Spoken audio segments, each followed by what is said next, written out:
Hey, oh man, you don't read, oh, you don't read. This is not the offside. What we talk about a lot of things where they cut across every club side in the English Premier League and also other countries like the La Liga, the Eredivisie, the French League, and all that.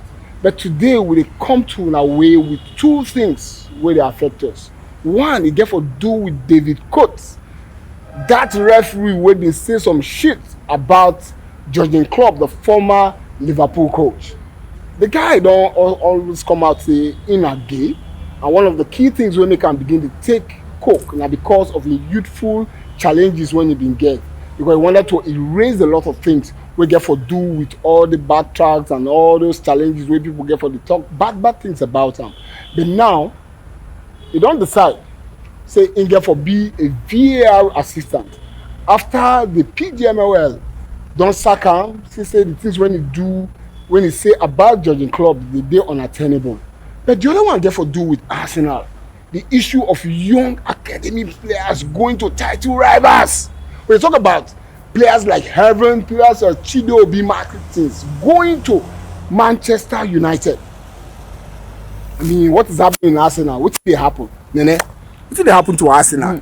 I really don't know, but I think I always try to look at things at a very good perspective, like the positivity. I think it's good for the players to actually, because right now it's not easy to break into Arsenal first team, especially as a defender, as a midfielder. Maybe if you're an attacker, it will be easy, but being a defender or a midfielder, nothing say it could be easy for breaking into Arsenal first team. But looking at Arsenal in a business point of view and also a club, selling out or allowing our players to go as free agents is not good for business, and also them going to rivals also not good for business. So I don't know, but I don't think that from a business perspective now a good something, because I think say if the club, if they say them boboya then contract done, they try for done, waiting the club need for do is that try to renew them contract also, or if they need a renew, okay, they say they need to renew, they get plan for left the club, then you guys try as much as possible for sell them at that point and for delay. But maybe again now another factor where they inboard where we not actually know waiting at the right reason for that. But my key challenge is it's good to sell when a player, you cannot hold somebody against his wish, you understand? But one of the biggest challenges why the face be say why Arsenal will sell to title rivals, why we get to allow these players to run down their contracts into the point where we say now 1 year left, we not get for do anything, because you know say this player na potential, and you know say okay, oh this player, I don't see this too short say this player get for come into our team. But at the end of the day, why not just sell the player when the guy is still hot? Sell him to Europe. Why sell him to title rivals? Well, like I said, it's a choice between the players and the board. It's still possible that maybe the board will try to convince the player to leave or something. The player can't leave, and like you rightly said, we can't force them. They're not there for force them. My own idea is that maybe Arsenal are not seeing United as a contender or something, or tough rivalry, because looking at their current position in the league, like they are not up to that level that we are at right now. So maybe that's one of the reasons they're actually underestimating United. But like I said earlier, for a player it's a good thing, but for the club it's not a good thing. I'm not in support. Personally, I think this is not right for Arsenal as a club. You know, they're right at all. Because in the time past, we recall when Van Persie they get injury in Arsenal shirts, and we still won like almost one entire season as Van Persie. They play, get playing opportunity because they always they injured, they in the treatment room. But one season when Van Persie did well for Arsenal, that one season when he do well, the next season we just say go to United. But we remember Juventus wanted him for 50 million pounds. The moment United came with 25 million pounds, as a just said, get injury. He ended up winning the league for United. So it's kind of say we know they learn from that. At Wenger back then, he's more like doing a business. He believes that he has so much confidence. He believes that if he can let Van Persie go, there's somebody better than Van Persie that can come out from Arsenal, and we have been seeing that. And besides, Van Persie also wanted to go badly. That's why till date, every Arsenal fan considering considering him a snake or a traitor, because he just left after all the years of being with him with all the struggle. But then maybe they are looking at it at the business point of view. We all know back then in Arsene Wenger's reign, it's more okay, of with the business. situation on ground now, how do you think we're going to correct this malaise? Because we don't see time without number where Arsenal players they go on free transfer. We had so many players that left on free transfer when Arteta took over the reins of affairs in Arsenal. How do we solve this conundrum where Arsenal players are running down their contracts, they are going on free transfer? So how do we solve it? Like I said, Arteta doesn't, and I'm not sure that is his own aspect to deal with, like the business aspect or no renewing of contract. The best he can do is to talk to players. It's up to the players to decide whether they are staying or the club to decide, the boards to decide whether or not they can have this player. Because if you try to negotiate contract with the player and the player refuses to sign anything, and maybe you try to sell the player is not willing to leave at that point, then you can't do anything. It depends on the breach of contract, what was agreed in the contract and all. So I think that the board or whoever that is responsible for that particular aspect needs to study that, also be very careful how they do contracts with players. I think that's my own to say about it. Anyways, the other point has to do with the PGMOL. We recall that the PGMOL has been under constant bashing from social media pundits across the globe, especially because of their decision making, because of the things whether they do when they go right with opposition fans and even non-football lovers. Now, recently we see the red card they issued to Liz Kelly was rescinded and they cancelled it. Now, the other point what would they look at? Now, the issue of David Coote. You recall David Coote, the referee, they've been saying a lot of bad, malicious things about Jurgen Klopp. Talk about how he no like him. He used some certain words were no good to say right here in the public to people's hearing against Jurgen Klopp. But fortunately for us, we saw that somebody in the social media recorded everything he was doing and he thought he was just saying something rubbish, you know. That's the power of social media. Exactly. The person brought it to the full row and then all man see him. And we now realize that even at that point when you be the talk those things, the guy be the, you know, that kind of thing. So at the end of the day, the PGMOL, they say they bring them, they hang them dry in the sun. And they say this, if we no sack this man, he therefore give us bad name. They suspended him and they sacked him. But now with the Yeri say that man is coming back as a VAR instructor. That's not an issue. But the key point here be say the man don't come openly accept say in a gay. And that one of the things when they can begin to take drug, that because say even want erase that past from his social upbringing as a youth, the kind of bashes where they receive from people who don't like the things they do. So that the drug, he used to take, they erase that aspect away. But unfortunately, drug na drug. It's not going to help you in any way. Drug is not going to help you. Instead, it's going to damage you. And so that thing now you make him when you lead to the point where you begin to talk rubbish about Jurgen Klopp.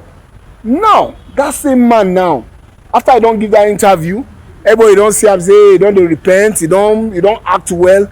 But the question they say, remember that adage where they say leopards don't change their sports. How you think say this man will change his sports if the man become a VAR instructor? The man dey behind the scene, and the referee need to depend on a VAR person to give him an okay for decision made on field. We don't see where England saw a stip on a player, instead of a red card, he okay. So guys, you guys should go to the comment section, let us know your view, what you think about Coote coming back as a VAR instructor. Is this something that is ideal? Should we accept him? Should we accommodate it? Nene, what do you have to say?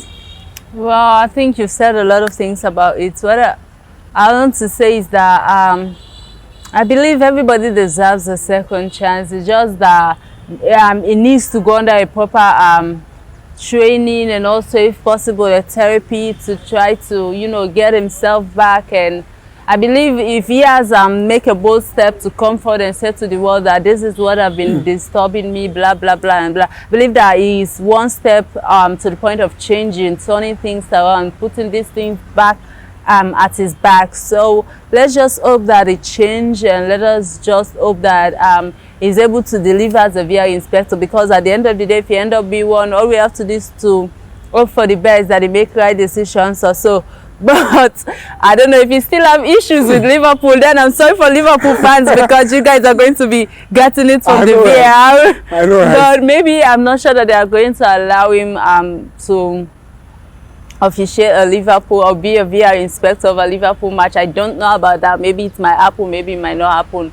Or maybe he has let go of everything. I don't know. That's on him personally. But all I'm saying here is that people deserve second chance. If he's willing to change, if he's willing to push forward with his career, I put it past behind it, because sometimes it's really not easy. I'm not going to say that I'm in support of him being a gay or a drug addict, no, because it's wrong in my society, it's wrong in my religion and in my beliefs as well. But as a human, he has the right to do or be whoever he wants to. All I'm saying is that if somebody has made a step to change, then I think we need to give him the chance to, you know, that's what makes us human. And the game is preaching love and unity. So that's an actual good thing. And I hope that he's able to deliver as a VAR inspector and put the emotions behind him, because his job doesn't require emotions. If you do that, then I think he's going backward, because the eyes of the public is on the officiating and the whole VAR thing. So any slight mistake, any slight blunder, then there is a problem for him. His job will be at stake, and I think that he'll be off permanently. So let's just allow him to come back. Okay. I pity Liverpool fans though. Okay, well, now I've said it, let's give David Coote a chance, because everyone has a second chance. The other thing I want to talk about is the issue of Manchester United. Something is cooking at the Old Trafford. Amorim, Ruben Amorim.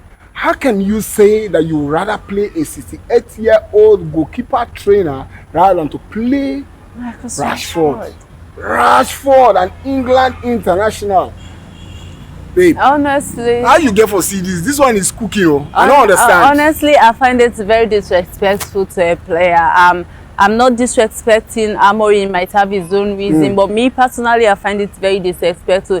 This is Rashford, in as much as he has his flaws, in as much as he hasn't been there for United this past few days, but you don't say that about your player, somebody that you are supposed to be mentoring, somebody that you are supposed to help come You're back. supposed to be the guardian. Exactly, you should be You're supposed to be somebody you entrust his confidence. Exactly. You can't say that publicly. That is quite embarrassing, because the guy doesn't have experience in playing football. He's just a goalkeeper coach, and now you are saying that you rather play him over Rashford. That's an insult to Rashford. Honestly, I find it quite disappointing. But then again, it's Manchester United for you. They always are, their coaches always have problem with their players. It's happened with Ten Hag and Sancho. Now it's Rashford and Amorim. We wish them well. And as for me, I don't have much to say, because I really don't want to see the progress of United, but it is quite wrong for in my own point of view, it is quite wrong for Amorim to say that against Marcus Rashford. No matter what has been happening in wars,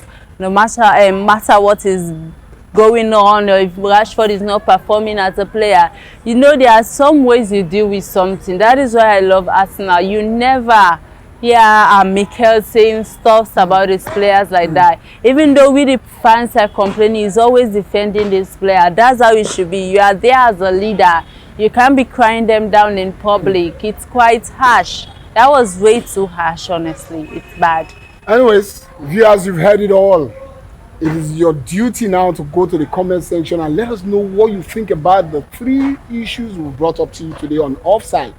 We don't talk about the issue of transfer in Arsenal and how they're allowing the academy players to go to title rivals. The other one, therefore, do with David Coote, the guy that was found wanting because of his bad statement against Jurgen Klopp, and also the issue of Ruben Amorim making a very bad and fallacious statement against Marcus Rashford, an England international. Now it's left for you to make your comments count on the Offside. And to come your way again. I am Nene, but I think that Amorim needs to be careful with his media, because England media, we all know them. So Amorim, I'm wishing you well, but just be careful. If you want to succeed, then you got to be careful. That's the word for Ruben Amorim of United. And to come your way again, this is the Offside. Keep supporting this channel.